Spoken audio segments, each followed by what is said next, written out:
Young Ty Gibbs in the 54 will be alongside the veteran Martin Truex Jr.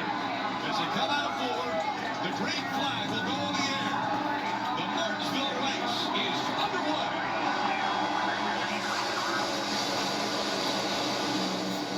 A little bit of polite teamwork between Gibbs' teammates as the youngster Ty Gibbs in that 54 gets a slow start, allowing Truex to the bottom.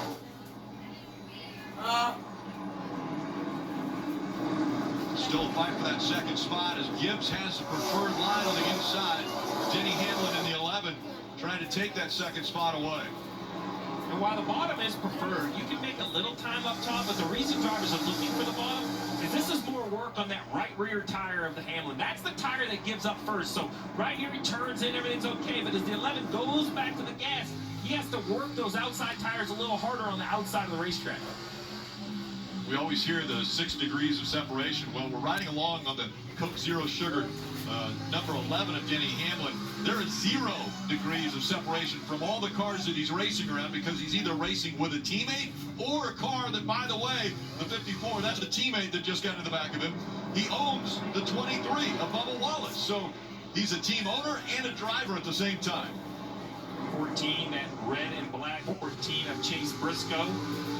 Up front here, now we're on board with a Toyota, on board of Christopher Bell. He's back here just outside the top 5. 2 wide in front, Kevin Harvick below. Kevin Harvick, final year of his career coming to a close. Only here next week in Phoenix. I know we're going to talk a lot about the playoffs and the potential champion we're going to crown next week. But it's also going to be a big send-off these next 2 weeks for Kevin Harvick. And the crowd so respectful and knowledgeable here at Martinsville. When he was introduced, they introduced him as this might be the last time, or this will be the last time that he'll race here at Martinsville. The crowd gave a big roar for Kevin Harvick and the career that he has put together.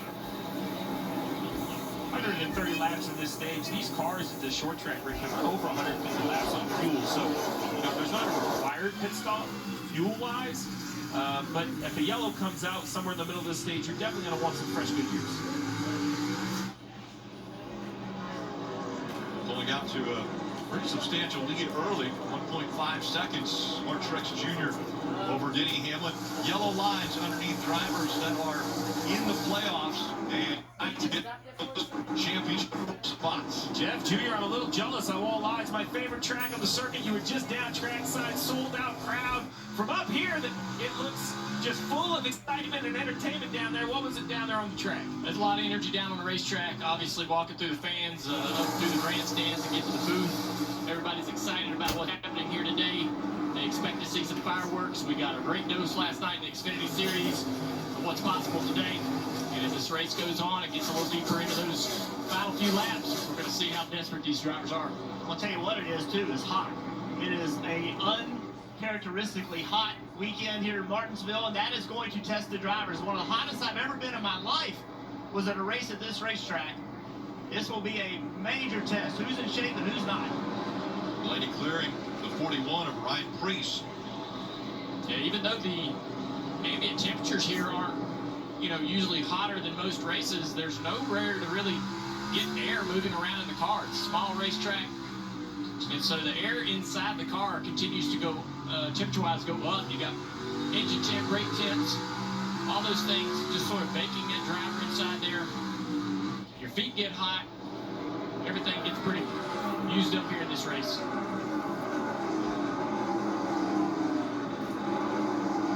All right, Parker, it's early in this run, but how is Denny Hamlin doing out there on track? Well, Dave, he's been quiet.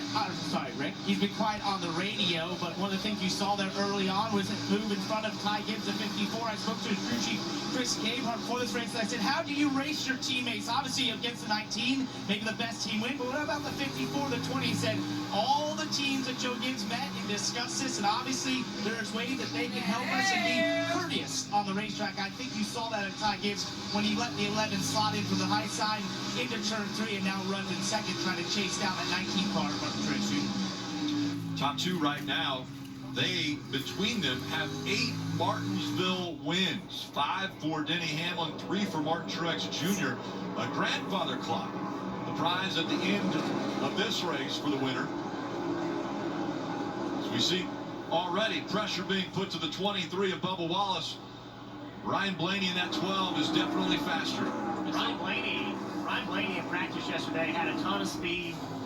This team really hasn't had a lot of speed this year, but in the playoffs, they brought it, Steve. They've had their best runs of the year. Touchdown, damn Consistently it! fast, and even Yes! a lot of different racetracks from last week to this week, but speed in both of them. Yeah, baby! Hey, Ryan Blaney can see the weaknesses of Bubba Wallace there on track, but he's being reminded over the radio. And to your point on practice yesterday, Crew Chief Jonathan Hassler, who you see right there, told me that they were indeed one of the best cars, if not the best, especially in the group that they practiced with. They're only weeks, a little bit